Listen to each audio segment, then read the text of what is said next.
Sublime expiação. Livro 2º. Passado de sombras e gravames. Capítulo 5. Autoexame na encruzilhada da vida. Fora uma visão à distância e bastara para que se reacendesse as desordenadas chamas da emotividade, descontrolada no sôfrego lugar tenente de César. Tempestuosamente, irromperam-lhe no íntimo as inquietações de outrora, que pareciam dormir sob as cinzas dos desencantos e do cansaço experimentados. Retornando à Faenza, o jovem extravasava alegria esfuziante e, recorrendo astutamente a antigos servidores da casa Manfredi, agora conseguiu anotar mexericos e informações em torno da senhora Condessa de Lunardi e de sua filha Beatriz. O Fano buscou os amigos. Digamos a palavra correta, os comparsas das alucinações, porquanto os amigos estão acima dos estroínas, que se reúnem exclusivamente para os prazeres, quais chacais que se fartam nos despojos dos animais abandonados. E deixou-se escorregar pela rampa colorida das fantasias que o momento facultava. Cansado das vacuidades, aspirava a paz. Transbordante de gozo ardente, ambicionava a harmonia íntima. Exaurido pelas dissipações, gostaria de fruir a pacificação do amor. No íntimo, realmente, no âmago do ser, ele continuava um sonhador, vitimado, embora pelas azíagas circunstâncias da vida a que se arrojara. Assim, naquela noite ardente de verão, algo esgotado nas forças juvenis, Juliano atirou-se ao leito, porém não conseguiu dormir, ou sequer repousar. Pelas janelas, ogivais abertas nas paredes de pedra, as estrelas espiavam o seu leito como visões prateadas, e o céu tranquilo convidava-o à reflexão. Havia singular quietação na noite. Fazia tempos que o recolhimento não lhe alcançava o espírito para o miraculoso exercício da meditação refazedora. A meditação oferece um ensejo superior para o desnudamento íntimo, com a resultante compreensão das ocorrências que passam, muitas vezes em tropel vertiginoso e infeliz. Convida ao exame de atitudes, elevando o espírito às regiões dúlcidas da espiritualidade, onde o ser se dessedenta, se tranquiliza, abre portas à percepção e se emociona, identificando as próprias fraquezas e descobrindo as potencialidades divinas que vem desprezando. É convite de Deus pela inspiração evangélica, interfone para conversações sem palavras. Em momentos que tais mensageiros, felizes convidados pela sintonia automática, espontânea, do apelante mundo, acercam-se-lhe com poderosas energias, libertam o que sofre das cordoalhas escravizadoras, ensejando-lhes aspirar psicosfera salutar, em que se desintoxica, de modo a poder, doravante, melhor discernir e com mais segurança atuar corretamente. Naquele momento, abertas as entradas do espírito às forças insondáveis e à inspiração superior, o imprevidente deixou-se conduzir ao país do necessário exame de consciência. Mesmo o revel é credor das oportunidades concedidas pela misericórdia divina, que a todos alcança em forma de socorros fomentadores dos meios que conduzem à reabilitação após a queda, ou ao progresso quando no esforço conjugado ao dever. Assim, Juliano refez mentalmente o caminho percorrido. Parecia que mão intangível trabalhava o fio dos sucessos contínuos na sua tumultuada existência. A infância que lhe reutilara na lembrança, à tarde, volvia-lhe a memória, e da genitora recordava apenas a ternura e a devoção.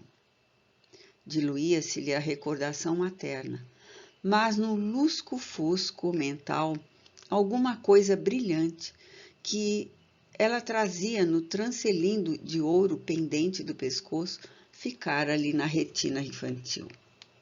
Tratava-se de uma Madonna, pintada em delicada peça prateada, cravejada de brilhantes, que a seu turno pertencera à genitora do pai e lhe constituía tesouro de valor inestimável. Quantas vezes seus dedos se enrodilharam na delicada joia? Refleti então emocionado. Depois, mas nada ou quase nada conseguiu evocar a respeito dela, exceto o riso jovial e aberto que lhe moldurava o belo rosto. Tudo mais, quanto dela soubera, foram pequenas informações, talvez imaginárias, simples inverdades, a culminarem com que se referia à sua morte, que se dizia ter resultado de enfermidade repentina e cruel. Aliás, nunca procurara saber exatamente como isso ocorrera e onde fora inumada, singular atitude a que mantivera. Conduzido ao castelo do pai, todas as suas lembranças eram os prados verdes, os pedagogos despóticos, as aventuras que lhe advieram então. Quando a ruína caiu sobre o pai, vitimado por empresa bélica infeliz, ele, Juliano, fugindo às circunstâncias, transladou-se para Ferrara, e lá mais tarde soube da culminância do infortúnio paterno e de sua morte. Não chegara a amá-lo, concluía. Nunca fora também amado. Filho bastardo, era tolerado, e talvez porque se parecesse à mãe, o genitor dialogava pouco com ele. Aliás, naqueles dias, ninguém dialogava com ninguém. Os pais se impunham, os fortes esmagavam os menos fortes, a prepotência geria realizações. Genitores havia, porém, que estimulavam os filhos, amavam-nos e os encaminhavam a diversas artes. O senhor de Bensescu, de Régio, todavia, atendia ao filho com algum desprezo. Surda antipatia separava-o do rebento carnal, o que não o impedia de desincumbir-se, com afã, dos deveres que lhe diziam respeito. Era nobre não apenas na linhagem, senão também no caráter e nos sentimentos. Propiciara-lhe, dessa forma, educação geral e musical, não descuidando da arte da esgrima. Não esperava, porém, torná-lo um cavaleiro e talvez menos o desejasse. Vezes, sem conto, emocionava-se ouvindo o filho a cantar e a tanger o alaúde. Recordava-lhe a mãe, cuja voz maviosa jamais silenciara em seus ouvidos. Logo, porém, reagia. A lembrança da infortunada mulher afligia-o, retirava-se então da presença do filho. É verdade que nunca lhe faltara nada, considerava Juliano. Digamos, porém, que lhe faltava tudo. A mãe, a madrasta, conquanto gentil, não o suportava. Podia, porém, assinar-se Juliano Giotto de Bensescu de Régio. Sorriu aliviado ante esta certeza. Aprofundando a sonda nas íntimas inquirições, agora percebia lacunas imensas na sucessão dos seus anos primeiros, bem como desconcertantes acontecimentos. Por que desejara a vida em Ferrara, o genitor deserdara-o naqueles tristes dias de desconforto econômico e moral. Graças à atração física que exercia sobre as mulheres, evadira-se dali para libertar-se.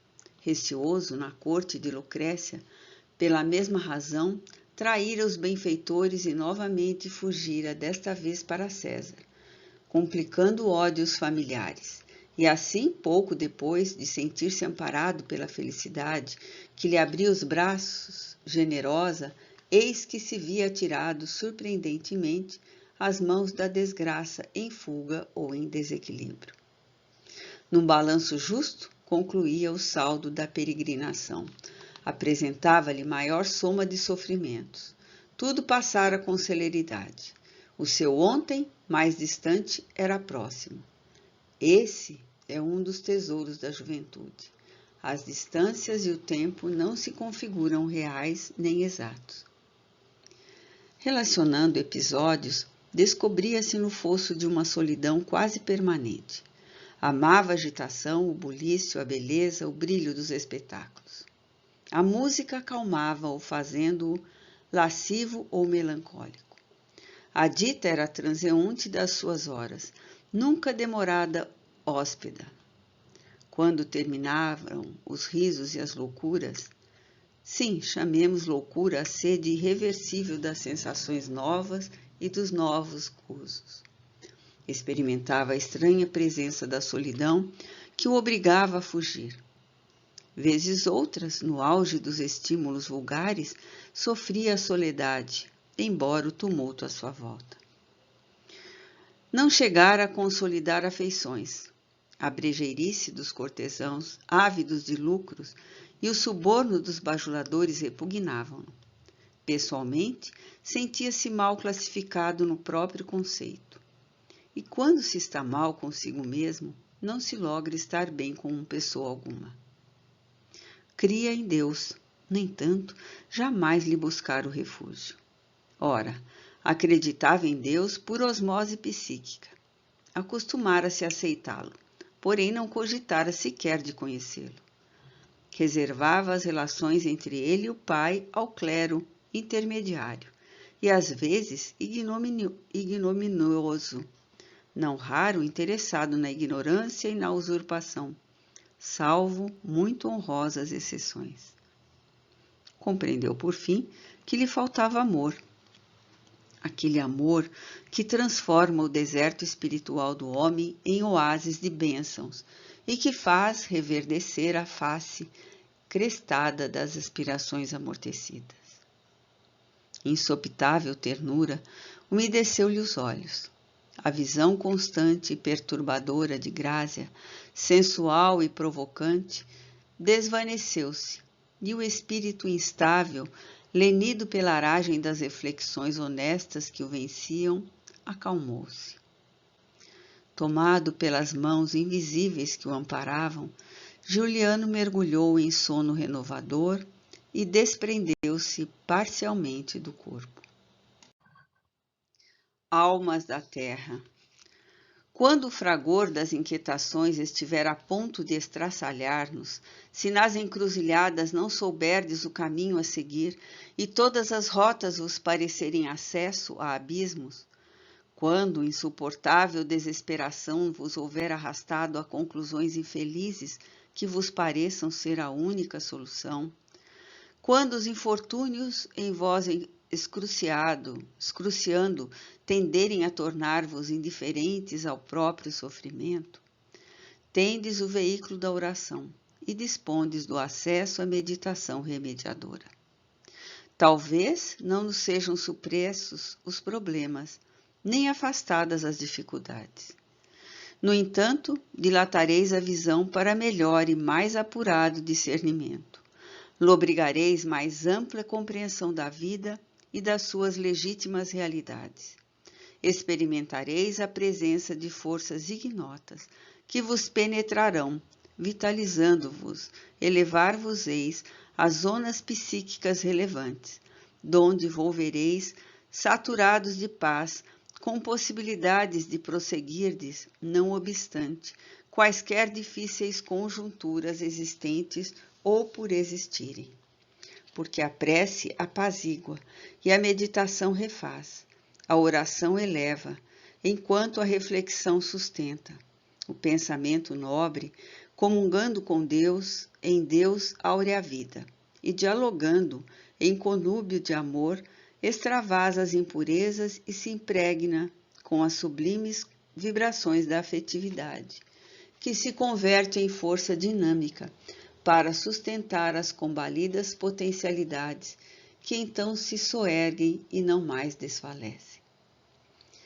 Não vos arrojeis desastradamente nas valas da ira irrefreável ou nas vagas da insensatez. Antes que vos assaltem os demônios do crime, erguei-vos do caos, pensando e orando. Há ouvidos atentos que captarão vossos apelos e cérebros poderosos que emitirão respostas que não deveis desconsiderar. Amores que vos precederam no além-túmulo vigiam e esperam por vós, amam e aguardam receptividade. Não vos enganeis, nem vos desespereis vãmente. Tento. Falai ao Pai na prece calma e silenciai para o ouvirdes por meio da inspiração clarificadora. Não exijais quem ora não impõe. Orar é abrir a alma, externar estados íntimos, refugiar-se na divina sabedoria, a fim de abastecer-se de entendimento, penetrando-se de saúde interior. E quando retornardes da incursão pela prece, exultai, apagando as sombrias expressões anteriores, superando as marcas das crises sofridas e espargindo alegrias em nome da esperança que habitará em vós. Trabalhando pelo bem, o homem ora. Orando na aflição ou na alegria, o homem trabalha. E orando conseguirá vencer toda a tentação, integrar-se com plenitude no espírito da vida, que flui da vida abundante, com forças superiores para trabalhar e vencer. Juliano despertou horas avançadas, coração tranquilo, otimismo e cordial. Assumiu as tarefas que lhe diziam respeito junto aos administradores de Faenza e, com as paisagens mentais reorganizadas, recorreu ao governador, no sentido de conseguir maneira própria para ter acesso à herdade do extinto conde Lunardi. Apesar de investido de melhores propósitos e recém-visitado por nobres pensamentos, não possuía o suficiente vigor moral para transformar-se definitivamente, alterando a diretriz dos hábitos arraigados e ressurgindo, homem novo, dos próprios desregramentos. Intrinsecamente, continuava o que fora nos breves anos de sua carreira desenfreada. Havia, no entanto, a presença da paz que acalma, qual delicado aroma de uma flor cujo perfume passou. Justificando a necessidade de estabelecer mais sólidos vínculos com os donos de terra nos arredores da cidade e desejoso de conhecer a nobre dama e sua filha, sentia urgência em acercar-se da habitação, conseguindo, sem mais delongas, carta selada, apresentando-o como pessoa grata do governo e lugar-tenente do nobre duque César Borgia. Um emissário municipal foi despachado, a fim de marcar o encontro entre o jovem legado e a senhora condessa, em nome da autoridade local. Crescente ansiedade passou a comandar Juliano, que estava no auge da beleza física. Ele realmente não sabia o que desejava naquela casa. Era compelido a aproximar-se por vigorosa desconhecida, imposição que lhe escapava compreender. E deixou-se conduzir sem qualquer resistência.